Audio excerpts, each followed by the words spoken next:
For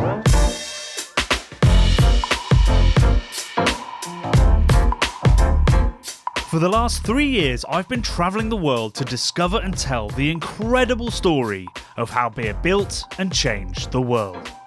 From the dusty dunes of the Egyptian desert to the frozen wilderness of Arctic Svalbard, as well as more likely places like Munich's beer halls and St. Louis's beer cathedrals.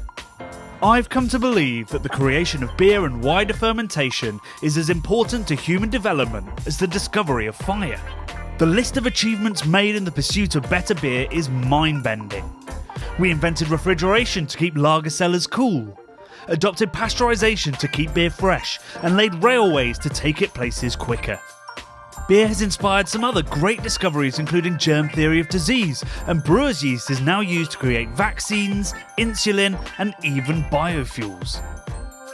All along, breweries have sponsored sports and TV, funded political parties, and influenced cultures and cuisines. All these stories and many more are told in my new book, The Meaning of Beer, out on the 7th of November 2024.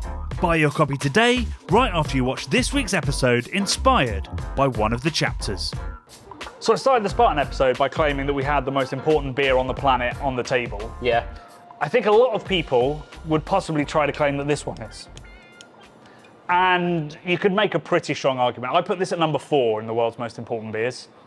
Top trumps of beers, eh? yeah, let's make that. Yeah. Actually, I think that already exists. So today we're going to be talking about Pilsner Urquell, the history of it, and how pale lager came to be. And then we're going to be talking about the identity of the Czech Republic, or Czechia, as they sometimes like to be known, and how that has had a huge impact both on brewing and indeed on politics in Central Europe. And then we're going to talk briefly about this, but this will get its own episode in which we're going to unpick the IP issues around these two brands. Intellectual property. Right. Intellectual property. And indeed the incredible impact that Budweiser has had on the world and in particular American culture. But let's get Pilsner Urquell in the glass. It's one of our favourite beers in the world. Although, undoubtedly. Really, you want it on draft, don't you? You do. You want it in tank, fresh as you can get it.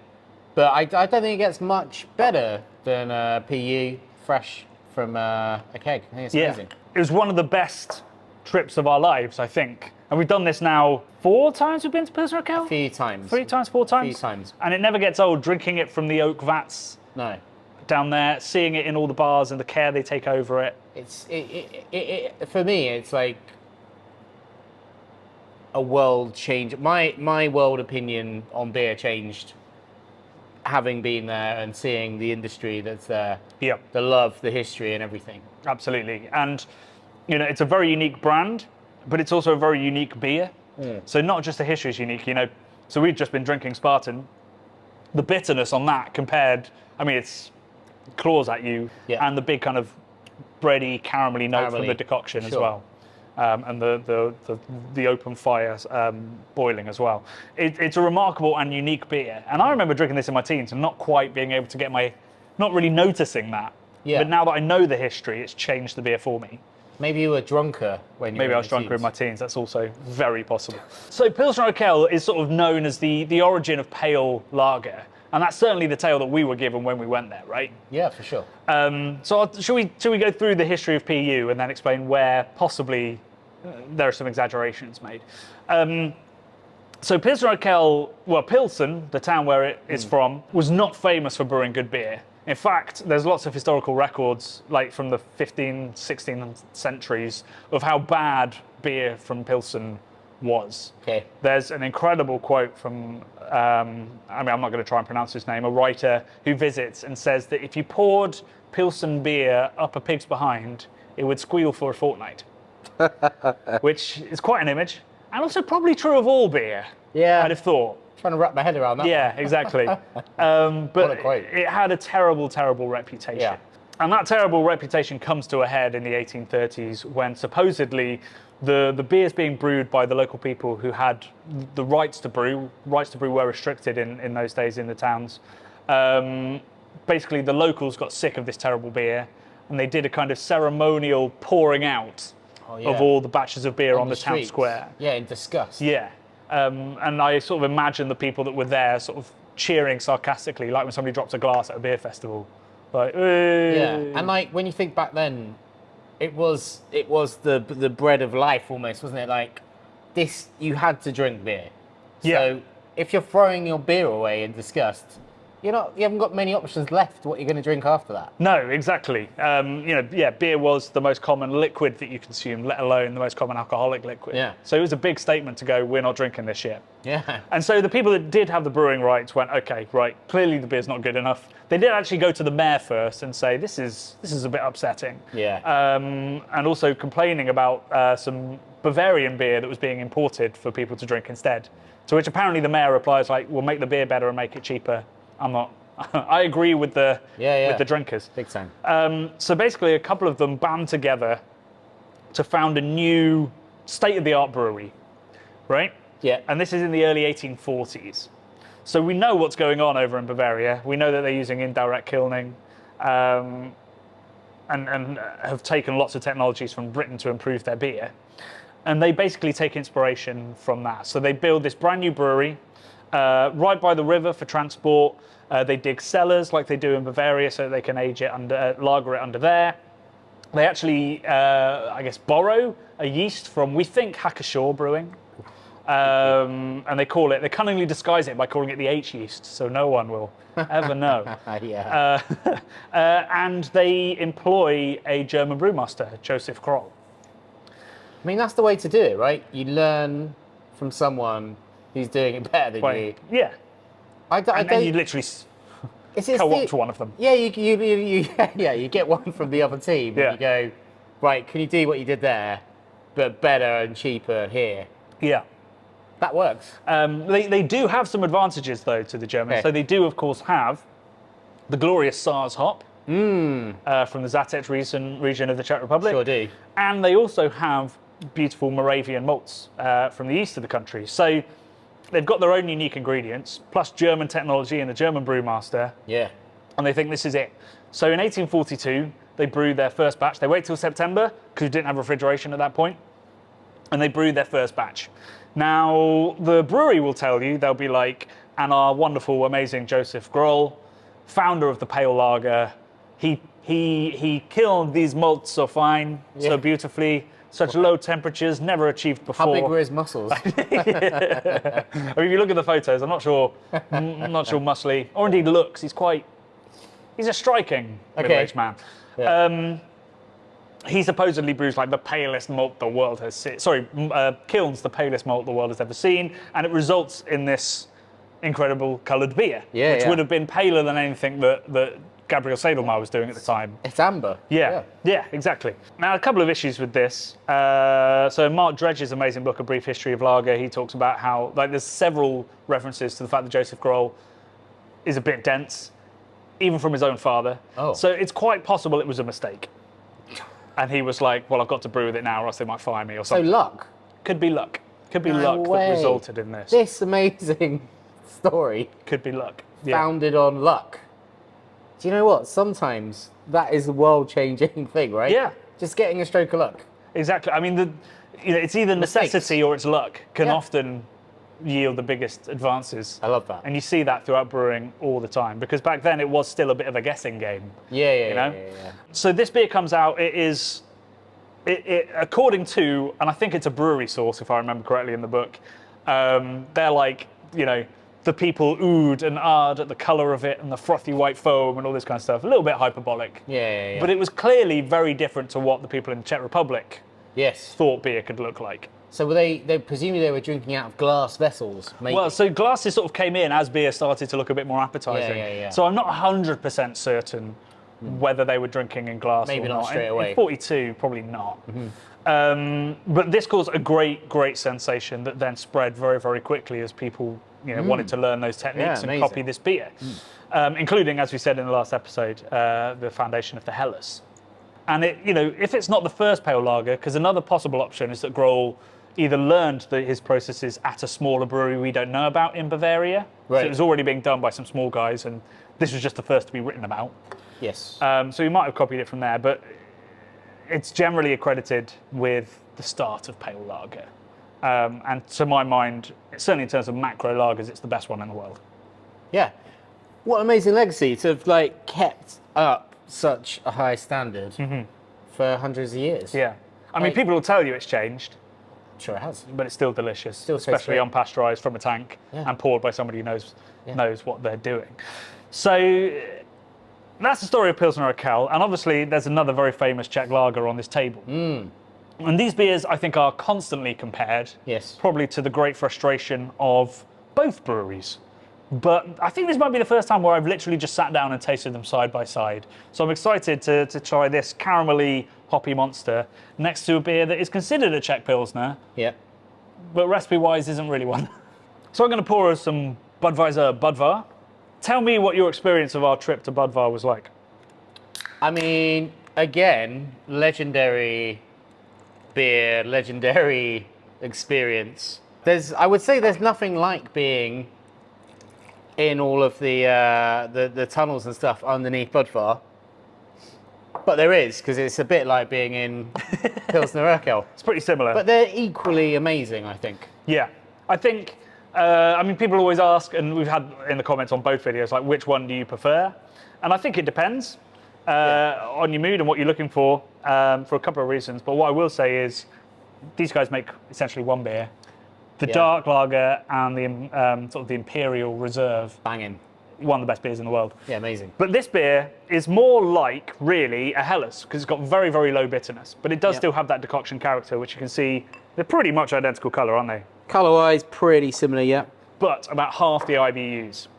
Yeah. Not necessarily half the amount of hops in, but half the IBUs. So been added at a different time. So it's drier. It's a little bit less caramelly. Yeah. And it's crisper, you know. Not all lagers are crispy boys. Pilsner Urquell ain't a crispy boy. It's a little bit This is a bit closer to that. easier drinking. Yeah. Yeah, In I a think way, so. almost. Yeah. And closer to what our palate sort of expect from a lager to some Yeah, extent. yeah. Yeah. Yeah, it's more, yeah, that's it, right? It's more like, you go, well, that's a lager. Yeah.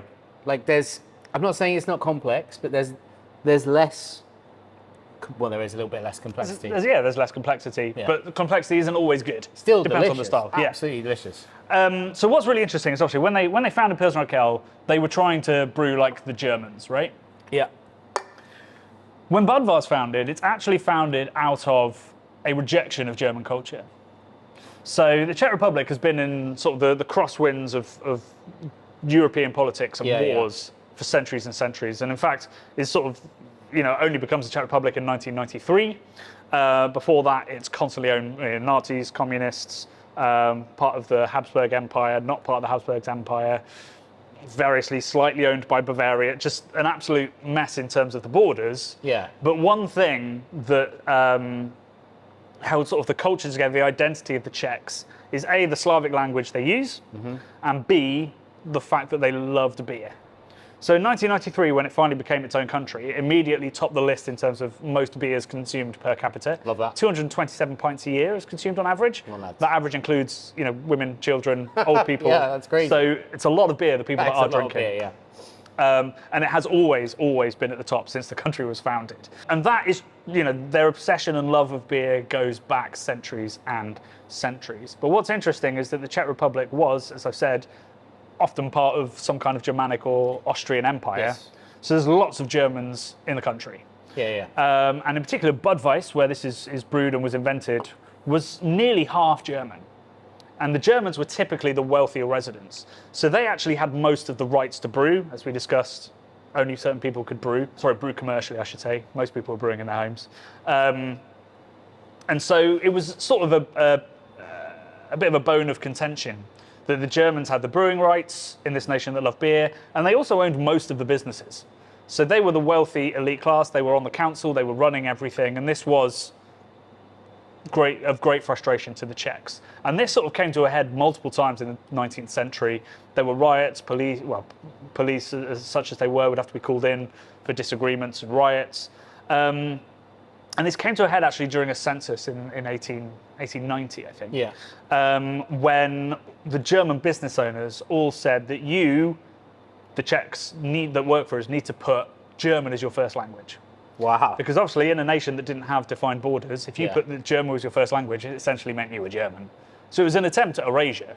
Yeah. And the local Czechs went, yeah, no, I'm not going to do that. To which the German business owners replied, if you want to run your own business, if you want to have your own culture, go and found your own businesses and this kind of thing. So lots of Czech people went, all right. So they went out and they all started founding very, very quickly lots of different businesses, including like matchstick makers, box manufacturers, all kinds of different things. Yeah. One thing the Germans thought they'd never do is found a brewery. Because you need a lot of capital, a lot of money. Only a couple of Czech people had the rights to brew in the town of Budweis. So they thought they were safe from that, but they weren't. So some of the Czechs that had the right to brew not only said we're going to found a brewery of our own, but they also essentially did early crowdfunding. I love that. So they went out to all of the poor people that had no right to brew and said, you give us a bit of money and we'll give you a bit of ownership through a public company. That's amazing. And initially they had hundreds and hundreds of investors. Yeah. They raised many, many millions in modern terms and founded this brewery. And they founded it by the river for the transport. They dug cellars like the Germans. They did everything that you were supposed to do to make a great lager brewery to compete with the German breweries that were there at the time. And in particular, one very specific one was called, in the history books, it's called the Civic Brewery. So it was a bunch of rich Germans who sort of founded their own one.